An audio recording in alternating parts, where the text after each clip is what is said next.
I have 2 emotional support Barbies. I'm obsessed with Fashion Fever right now. The Dia de Muertos Barbie because she reminds me of my mom and all of my family.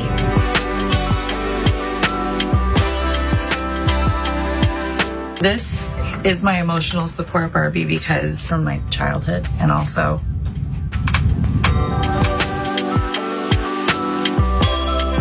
I know that this came from my daughter and it makes me happy. The term emotional support thing has devolved a lot from its original meaning. Its legal meaning to protect disabled people's rights to have an animal.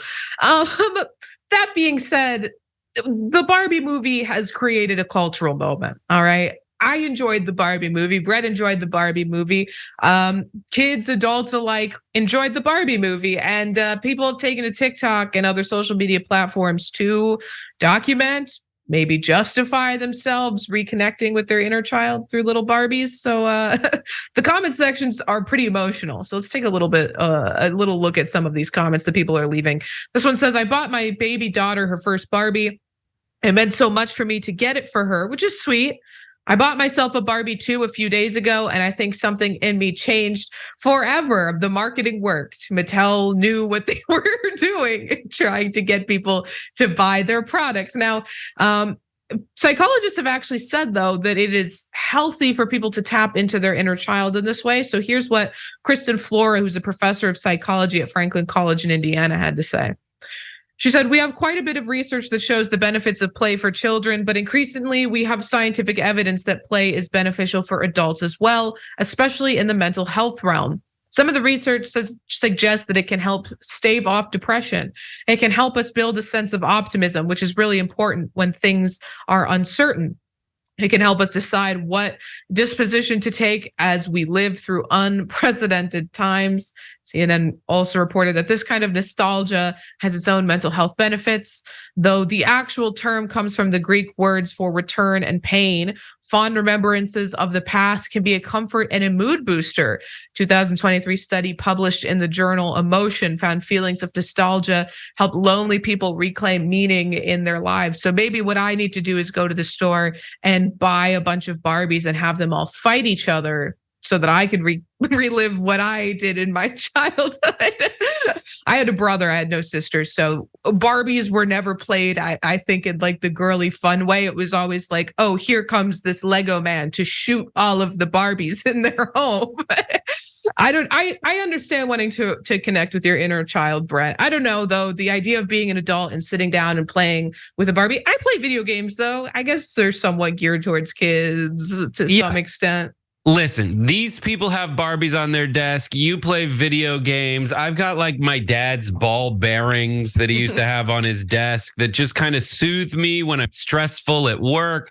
And Steven Crowder has his gun. Like, we all have toys that keep us feeling happy when we're insecure or stressed out. Mm-hmm. And that's fine. I think this is the perfect either, like, it's the dominant strategy when coming up with your marketing campaign. Because if you're Mattel, you were able to get everybody to go out and buy Barbies again.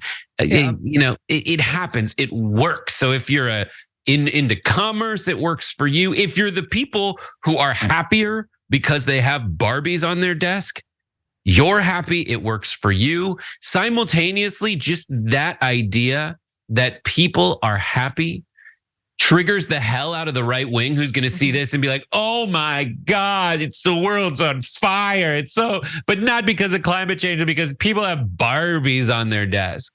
Like, I think if anyone criticizes, it's part cynicism test to see if you like hate commercialization of things. It's really the only gripe you can have, but it really does make people happy. And there's tons of other things to get actually mad about besides the fact that this dude has a thing his daughter gave him on his desk. Right. I mean, that's exceptionally like a sentimental and sweet thing. I saw a lot of people in the chat saying Brett has his dad's balls to calm him down. But yeah, there is this like cynical nature to the conservative criticisms of things like this. First of all, I'm sure that we're just one day away from them saying if you're an adult playing with a Barbie, it's because you're a pedophile. I'm sure that we are just moments removed from them making that accusation. But like, what is the conservative way to like relax and tap into your childhood then? Shotgunning beers and shooting guns? Is that the only way that adults are allowed to like have downtime beating your wife?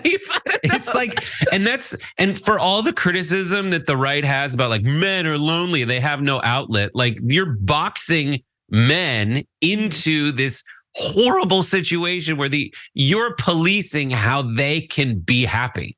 And it has to like be like insult women and like shotgun beers, which is super fun if you can still do it. I don't know if I still can. And then like shoot guns. Like I don't care if you shoot guns at like targets, but like it doesn't have to be so toxic. It can be okay, happy and free. Like the Pat McAfee show is like the bastion of masculinity on television right now. And everybody's desk has like bobbleheads and toy trucks and little helmets. It's like ridiculous set design of toys on their desks. Let these folks have Barbies.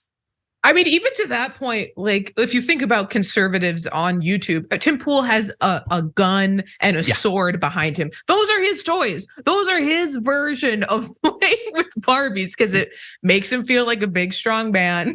Like the idea of a child looking at a tough guy, and that's what it's supposed to be. They're just tapping in to their inner child in just a different way, a more violent way, a creepier way, if you will. But it's exactly the same thing.